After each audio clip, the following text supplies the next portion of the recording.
Hello everyone, मैं CSIT online classes से आज आपको सी प्रोग्रामिंग में नेक्स्ट लेसन कंटिन्यू करूंगी, जिसमें हम लोग सीखेंगे कि सी प्रोग्राम का स्ट्रक्चर क्या होता है और टर्बो सी इंस्टॉल कैसे करते हैं। तो सबसे पहले टर्बो से इंस्टॉल करने सीखते हैं, ठीक है।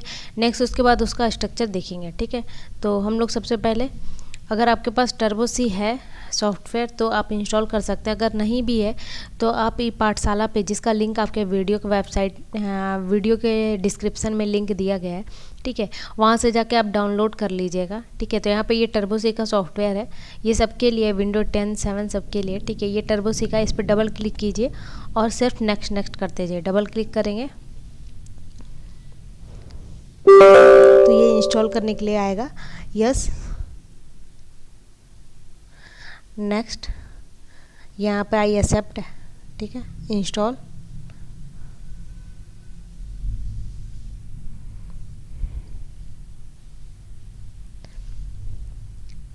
ये आपका टर्बो सी इंस्टॉल हो गया, ओके।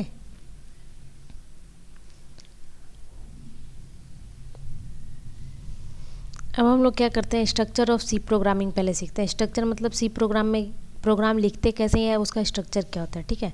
तो हम लोगों ने नेक्स्ट वीडियो में सीखा था कि सी लैंग्वेज क्या होता है, फीचर सीखा था, और हिस्ट्री ऑफ सी लैंग्वेज, ठीक है। तो अभी हम लोग सबसे पहले देखेंगे या सबसे पहले समझेंगे कि स्ट्रक्चर ऑफ सी प्रोग्रामिंग क्या होता है। तो सबसे पहली वाली लाइन, आप यहाँ, ये स्ट्रक्चर ऑफ सी प्रोग्रामिंग है, ठीक है। तो यहाँ सबसे पहली वाली लाइन पे आप ध्यान दीजिए, हैज़ इंक्लूड स्टूडियो। कर्सर को आप मेनली ध्यान दीजिएगा। यहाँ पे हैज़ इंक्लूड जो है, ये हैज़ इंक्लूड जो होता है, ये प्री प्रोसेसर डायरेक्टिव है। प्री प्रोसेसर डायरेक्टिव का मतलब क्या होता है कि ये हमारे सिस्टम, हमारे टर्बो सी पे इन्वायरमेंट इनिशियलाइज करने का काम करता है। प्री प्रोसेसर डायरेक्ट मतलब प्रोसेस होने से पहले सी प्रोग्रामिंग के लिए जो इन्वायरमेंट इनिशियलाइज होता है, उसके लिए हम लोग प्री प्रोसेसर का यूज़ करते हैं। आप एक लाइन में 3 वर्ड में सिर्फ इसका डिफिनेशन आप दे सकते हो कि सी प्रोग्रामिंग के लिए इन्वायरमेंट इनिशियलाइजेशन का काम जो होता है वो हैज़ इंक्लूड प्री प्रोसेसर करता है। Has include pre processor, angular bracket के अंदर आप देखोगे studio.h लिखा है। STD का मतलब होता है स्टैंडर्ड, I का मतलब होता है इनपुट, O का मतलब होता है आउटपुट, ठीक है। तो standard input output header file, H का मतलब होता है हेडर फाइल। हेडर फाइल क्या होता है, ये collection of library, function, operators, ये सब चीज़ों के कलेक्शंस होते हैं। इसमें बहुत सारी चीज़ों के कलेक्शंस होते हैं जो हम प्रोग्राम में यूज़ करेंगे, वो सारे पहले से उसके डिफिनेशन यहाँ पे बना के रखे गए रहते हैं, ठीक है। तो हैज़ इंक्लूड studio.h, ये पूरी लाइन जो है, ये आपका ये हेडर फाइल डिक्लेरेशन है। हेडर फाइल डिक्लेरेशन का मतलब, आप कोई भी प्रोग्राम बना रहे हो तो प्रोग्राम बनाने से पहले आप हेडर फाइल डिक्लेरेशन करते हैं, जिससे आप हेडर फाइल को लिंक करते हैं अपने प्रोग्राम से, जिसके ज़रिए आप उसके अंदर के बहुत सारे फंक्शन को यूज़ करते हैं। उसमें जो फंक्शन पहले से बना के रखे गए हैं, उस फंक्शन का आप यूज़ करते हैं, ठीक है। हैज़ इंक्लूड प्री प्रोसेसर है, जो सी प्रोग्रामिंग के लिए इन्वायरमेंट इनिशियलाइज करता है। studio.h, जो स्टूडियो जो है हेडर फाइल का नेम है। जो हेडर फाइल स्टैंडर्ड इनपुट मतलब input output, standard input output से रिलेटेड जितने भी लाइब्रेरी फंक्शन है वो studio.h के अंदर रखे गए हैं। इस पूरे लाइन को हेडर फाइल डिक्लेरेशन करते हैं, ठीक है। अब इसमें ध्यान दीजिएगा, कोई भी स्मॉल लेटर, कोई भी कैपिटल लेटर नहीं है, और कोई भी इसमें, सारे स्मॉल हैं, ठीक है, और सारे इसमें कोई भी स्पेस नहीं, स्पेस आप मत दीजिएगा। दूसरी चीज़ है, हेडर फाइल एक लाइन में एक ही डिक्लेयर कर सकते हैं, एक से ज़्यादा हेडर फाइल एक लाइन में डिक्लेयर नहीं कर सकते हैं। अब इसमें सेकेंड लाइन समझते हैं, has include conio.h। Has include तो सेम है, conio.h, conio CON का मतलब होता है console, input output header file. conio.h यह सेकेंड हेडर फाइल डिक्लेरेशन है। कोनियो का मतलब कंसोल, कंसोल मतलब जहाँ आप प्रोग्राम रन कराते हैं वो वाली स्क्रीन को, ब्लैक कलर की स्क्रीन इसमें आती है, उसे हम लोग कंसोल बोलते हैं, ठीक है। तो कंसोल जो होता है वो आपके आउटपुट को होल्ड करके आपको स्क्रीन पे दिखाता है। तो कंसोल से इनपुट मतलब कंसोल से रिलेटेड जितने भी इनपुट और आउटपुट हेडर फंक्शन है, हेडर फाइल है, उसके अंदर जितने भी फंक्शन है वो सारे इसके अंदर पहले से डिफाइंड है, ठीक है। अब हम लोग नेक्स्ट क्या करते हैं, यहाँ पे एक चीज़, ठीक है, ये वर्ड में वी स्मॉल होता है, टाइपिंग मिस्टेक हो गया। ठीक है। तो अब हम लोग यहाँ पे क्या करते हैं, नेक्स्ट समझते हैं। ये सेकंड हेडर फाइल डिक्लेयर, ये दोनों कॉमन हेडर फाइल है, मतलब अधिकतर प्रोग्राम में हम दोनों हेडर फाइल का यूज़ करते हैं। ठीक है, ये पूरी line header file declare, 2 header file declare किए, एक लाइन में एक से ज़्यादा हेडर फाइल डिक्लेयर नहीं करते हैं। अब तीसरी लाइन समझते हैं। मेन जो होता है ये यूज़र डिफाइंड फंक्शन होता है और ये एंट्री पॉइंट ऑफ प्रोग्राम, मतलब प्रोग्राम के लिए एक दरवाजे का काम करता है। ये एंट्री पॉइंट होता है जिसके थ्रू प्रोग्राम रन करता है। विदाउट मेन फंक्शन सी का प्रोग्राम रन नहीं करेगा, यानी मेन फंक्शन को सी प्रोग्रामिंग लगाना मस्ट होता है। ठीक है, वर्ड मेन, वर्ड एक कीवर्ड होता है जो प्राइमरी डेटा टाइप होता है। ठीक है, और ये पूरी लाइन क्या है, मेन फंक्शन बताता है कि मेरा रिटर्न टाइप नथिंग है। वॉइड का मतलब नथिंग होता है। ठीक है, तो तीन चीज़ें दोनों के बारे में बता रहे हैं। मेन जो होता है यूज़र डिफाइंड फंक्शन, ये एंट्री पॉइंट ऑफ प्रोग्राम है और किसी भी सी प्रोग्राम में मेन फंक्शन को लगाना मस्ट होता है। ठीक है, वर्ड जो होता है कीवर्ड होता है और ये प्राइमरी डेटा टाइप है और इसका मतलब नथिंग होता है। ठीक है, तो मेन फंक्शन कहता है मेरा रिटर्न टाइप नथिंग है। ओके, ये मेन फंक्शन के रिटर्न टाइप को दिखाने के लिए इसके आगे लिखा गया है। ठीक है, इसके आगे अगर कुछ नहीं लिखा गया रहता, मतलब मेन के आगे कुछ भी नहीं लिखे हुए हैं, ब्लैंक है, सिर्फ मेन लिखा हुआ है, तो INT रहता है बाय डिफ़ॉल्ट। क्वेश्चन में पूछा जाता है मेन फंक्शन का रिटर्न टाइप क्या होता है, बाय डिफ़ॉल्ट INT, इंटीजर। ठीक है, इंटीजर होता है। ठीक है, अब हम यहाँ पे करली ब्रेसेस ओपन किए, करली ब्रेसेस ओपन करने के बाद यहाँ पे प्रिंट एफ हेलो वर्ल्ड लिखें। ठीक है, तो प्रिंट एफ जो होता है करली ब्रेसेस की बात, करली ब्रेसेस जो होता है वो बॉडी ऑफ स्टेटमेंट बताता है, मतलब कहाँ से कहाँ तक आपकी बॉडी स्टार्ट है और कहाँ पे क्लोज हुई है, तो ये आपका बताता है करली ब्रेस। करली ब्रेसेस आपके बॉडी या स्टेटमेंट के एरिया को बताता है कि मेन फंक्शन का बॉडी कहाँ से कहाँ तक काम कर रहा है। ठीक है, उसके बाद हम लोग यहाँ पे देखिए प्रिंटफ एक लाइब्रेरी फंक्शन है जो studio.h के अंदर रहता है।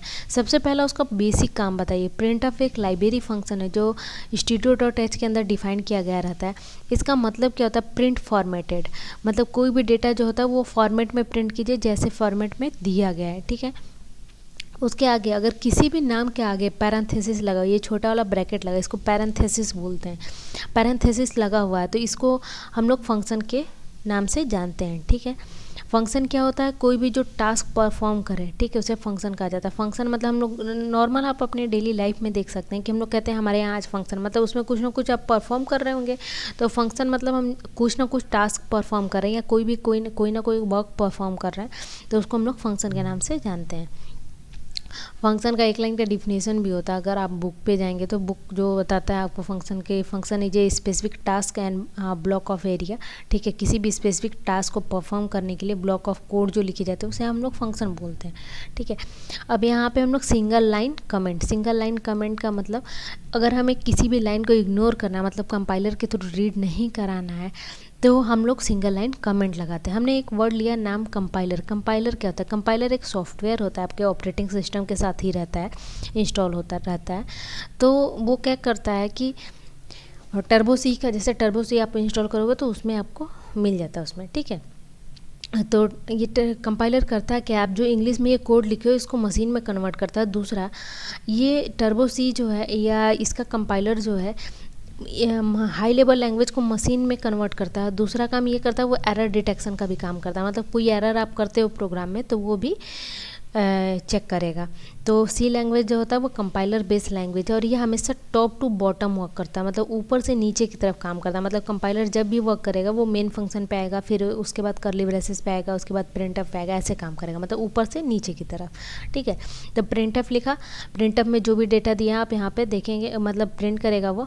उसके बाद सेमी कॉलन क्या करता है, लाइन को टर्मिनेट, लाइन को एंड करने के लिए हम लोग सेमी कॉलन का यूज़ करते हैं। उसके बाद गेट, नेक्स्ट लाइन देखते हैं, गेट सी एच एक लाइब्रेरी फंक्शन है जो conio.h के अंदर रहता है। conio.h मतलब इसके अंदर इसका डिफिनेशन लिखा गया रहता है। ये स्क्रीन को होल्ड करने के लिए लगाया जाता है, या आप बोल सकते हो गेट अ कैरेक्टर, मतलब जब तक प्रोग्राम रन कराएंगे आप और जब तक कोई कैरेक्टर कीबोर्ड से इनपुट नहीं करेंगे तब तक कोई स्क्रीन चेंज नहीं करेगा।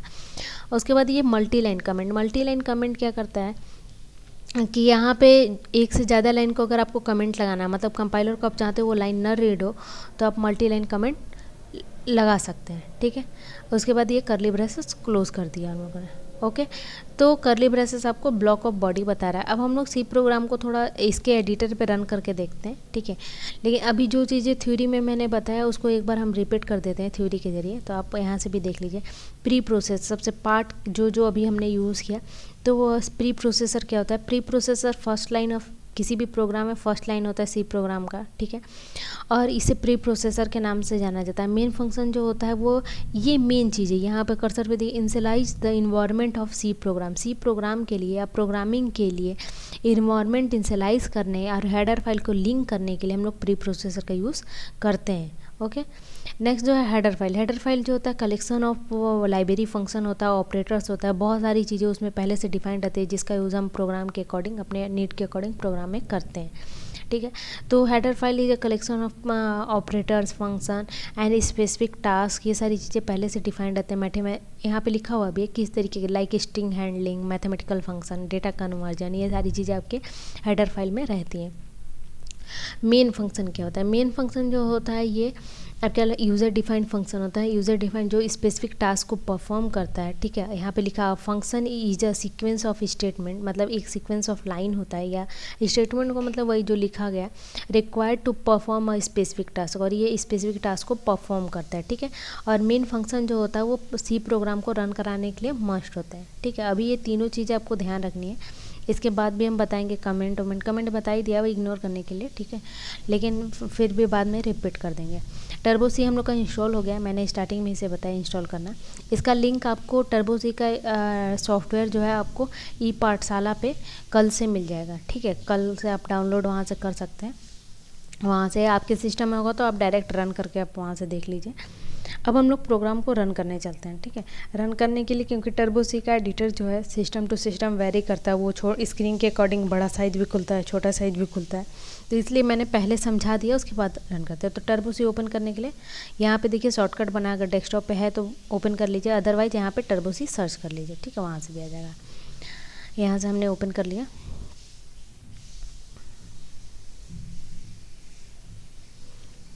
अब यहाँ से सबसे पहले न्यू फाइल लेंगे, ठीक है। यहाँ पे न्यू फाइल लेने के बाद हम लोग यहाँ पे हैज़ इंक्लूड, जो प्रोग्राम का सिंटेक्स है वो लिखते हैं, उसको सिंटेक्स बोला जाता है, ठीक है। स्ट्रक्चर या जो भी हम बोल रहे हैं, ठीक है, उसको सिंटेक्स के नाम से भी जानते हैं। सिंटेक्स मतलब लिखने का तरीका, studio.h, ठीक है। पहला हेडर फाइल डिक्लेयर कर दिए, ठीक है। हैज़ इंक्लूड conio.h, क्योंकि आपको इसके अलावा भी इसके सॉफ्टवेयर्स हैं, लेकिन आपको इसी से पढ़ना है, इसलिए मैं इसी से पढ़ा रही हूँ, ठीक है। वाइड मेन, क्योंकि ये इसका स्टैंडर्ड सॉफ्टवेयर है टर्बो सी वाइड मेन। अब इस पर कुछ चीज़ें ध्यान दीजिएगा, ठीक है। वाइड जो है कीवर्ड है वो वाइट कलर का हो जाता है। टर्बो सी पे आप कोई अगर प्रोग्राम लिखते हैं तो उस पर जितने भी वाइट कलर की चीज़ें हो जाती हैं वो आपके कीवर्ड्स होती हैं, ठीक है। अब हैज़ इंक्लूड, ये header file declaration has include pre processor directory है, जो आपके प्रोग्राम के लिए इन्वायरमेंट इनिशियलाइज करने और हेडर फाइल को लिंक करने के लिए यूज़ होता है। Standard input output header file है, मतलब स्टैंडर्ड मतलब जितने भी इनपुट आउटपुट से रिलेटेड फंक्शन है वो हेडर फाइल के standard input output header file के अंदर रहेंगे। हैज़ इंक्लूड conio.h, ये console input output header file है, ठीक है, जिसमें ये सेकंड हम लोग कंसोल से रिलेटेड जितने भी फंक्शन होगा उसके अंदर डिफाइंड रहता है, ठीक है। वाइड मेन जो होता है वो यूज़र डिफाइंड फंक्शन होता है, वाइड जो होता है कीवर्ड होता है, और प्राइमरी डेटा टाइप होता है, मतलब ये पूरी लाइन मेन फंक्शन जो है बताता है कि मेरा रिटर्न टाइप नथिंग है, ठीक है। गेट ch हम यहाँ पर लगाएं। अब हम यहाँ पे बेसिक प्रोग्राम जो अभी समझे, प्रिंट एफ के अंदर यहाँ पे जाते हैं, और यहाँ पे हम जो भी मैसेज आपको प्रिंट कराना है डबल कोटेशन में हमेशा मैसेज को लिखते हैं, ठीक है। प्रिंट एफ एक लाइब्रेरी फंक्शन है जो studio.h के अंदर डिफाइंड होता है, ठीक है। और एफ का मतलब होता है फॉर्मेटेड, अलग से भी बता रहे हैं क्योंकि एक नंबर के क्वेश्चन आते हैं आपके, उसमें पूछे जाते हैं। प्रिंट एफ का मतलब फॉर्मेटेड होता है, ठीक है। अब हम यहाँ पर लिखते हैं सी लैंग्वेज, कुछ भी आप मैसेज प्रिंट कराना कुछ भी लिख सकते हैं, अपना नाम प्रिंट कराइए, ठीक है, ठीक है। सी लैंग्वेज रन कराएं, और सेमी कॉलन जो है लाइन को टर्मिनेट करने के लिए लगाया जाता है, ठीक है। अब हम यहाँ से कंट्रोल फंक्शन F9 करते हैं, ठीक है। अब क्योंकि आजकल देखेंगे कीबोर्ड में फंक्शन की अलग दिया रहता है, तो कंट्रोल फंक्शन F9 करना होगा। ऐसे तो नॉर्मली रन कराने के लिए कंट्रोल प्लस F9 होता है, यहाँ से देख लीजिए कंट्रोल प्लस F9 होता है, ठीक है। लेकिन आपको कीबोर्ड से आप करोगे तो कंट्रोल फंक्शन F9, या पुराना वाला कीबोर्ड होगा तो उसमें function control plus F9 press करेंगे तो हो जाएगा, ठीक है। तो यहाँ से हम रन कराते हैं। रन कराए तो यहाँ देखिए सी लैंग्वेज नीचे प्रिंट करके आया जहाँ कर्सर ब्लिंक कर रहा है, लेकिन हम चाहते हैं ये ऊपर जो इतना सारा चीज़ लिखा हुआ है ये ना लिख के है, ठीक है। तो सबसे पहला काम करेंगे हम लोग प्रोग्राम में जाके CLR ACR लगा देंगे। CLR ACR क्या होता है, ये स्क्रीन को स्क्रीन को क्लियर करने के लिए यूज़ करते हैं। CLR SCR, screen clear screen, इसका नाम ही है। CLR का मतलब क्लियर, SCR का मतलब स्क्रीन, ठीक है। यहाँ पे कंट्रोल फंक्शन फिर से वापस से रन करा लीजिए, यहीं से रन करा लीजिए। अगर आपको अभी याद नहीं है तो शॉर्टकट भी यूज़ कर सकते हैं। अभी देखिए स्क्रीन पूरा क्लियर होकर आउटपुट आ गया। अब सिंगल लाइन कमेंट क्या होता है? कमेंट जो वहाँ पे हमने बताया था, कमेंट का मतलब क्या होता है? कमेंट अगर किसी लाइन को आप लगा देते हो तो कंपाइलर उसे रीड नहीं कर पाता। उसका देखिए कलर भी चेंज हो गया और ये अब लाइन प्रिंट नहीं होगी, मतलब इसे रीड नहीं कर रहा, यानी वो उसे प्रिंट नहीं कर पाएगा। तो अब हम यहाँ पर रन कराते हैं। यहाँ से हम लोग, ठीक है, देखिए कुछ भी प्रिंट नहीं हो रहा। वापस से कोई की प्रेस किया, ये सिंगल लाइन कमेंट है। इसी तरीके से हम लोग क्या करते हैं कि मल्टी लाइन कमेंट को भी देख लेते हैं। ये कमेंट का आखिर बेसिकली यूज़ क्यों करते हैं? मान लीजिए कोई प्रोग्राम बहुत बड़ा सा बना है और उसमें कुछ लाइन का हमें ज़रूरत नहीं है, लेकिन फ्यूचर में हमें उसकी ज़रूरत पड़ सकती है। तो हम क्या करेंगे, कमेंट लगा के अभी छोड़ देंगे और बाद में जब ज़रूरत पड़ेगा तब हम उसे यूज़ कर लेंगे, ठीक है। मतलब अनकमेंट कर देंगे, ठीक है। अब यहाँ से हम मल्टी लाइन कमेंट लगाना सीखें। पहले रन करके आपको दिखा देते हैं यहाँ से, ठीक है। ये देखिए अब दोनों चीज़ें एक ही लाइन में आ गया, ई पाठशाला और सी लैंग्वेज। तो हम चाहते हैं अलग अलग लाइन में है, तो क्या करेंगे, यहाँ पे एक स्कैप सीक्वेंस कैरेक्टर यूज़ करेंगे, /n। /n क्या करता है, ये लाइन चेंज करने की फैसिलिटी प्रोवाइड करता है, ठीक है। इसको स्कैप सीक्वेंस बोला जाता है, स्कैप सीक्वेंस, ESCAPE, स्कैप सीक्वेंस, ठीक है। स्कैप सीक्वेंस कैरेक्टर है जो लाइन चेंज करने की फैसिलिटी प्रोवाइड करता है और ये बैकवर्ड स्लैश है, सब लोग ध्यान देंगे, ठीक है। वापस से कंट्रोल फंक्शन F9 करते हैं। नेक्स्ट लाइन में आ गया। अब हम लोग यहाँ पे क्या करते हैं, मल्टी लाइन कमेंट लगा के देखते हैं। मल्टी लाइन कमेंट का मतलब वो लाइन, दोनों लाइन इग्नोर हो जाए, कंपाइलर उसे रीड ना करे, तो यहाँ पे हम लोग मल्टी लाइन कमेंट का यूज़ करते हैं। अब चाहो तो एक लाइन, बहुत सारे लाइन लिख के एक दो लाइन को कमेंट लगा दो, एक दो छोड़ दो, ठीक है। तो मल्टी लाइन कमेंट वैसे भी काम करेगा। अब देखिए यहाँ पे कोई भी डेटा नहीं आ रहा है, ठीक है। ये आप यहाँ पे एक और प्रिंट ऑफ लिख लीजिए तो इससे समझ में आएगा और अच्छा कि क्या हो रहा है, ठीक है। या नेक्स्ट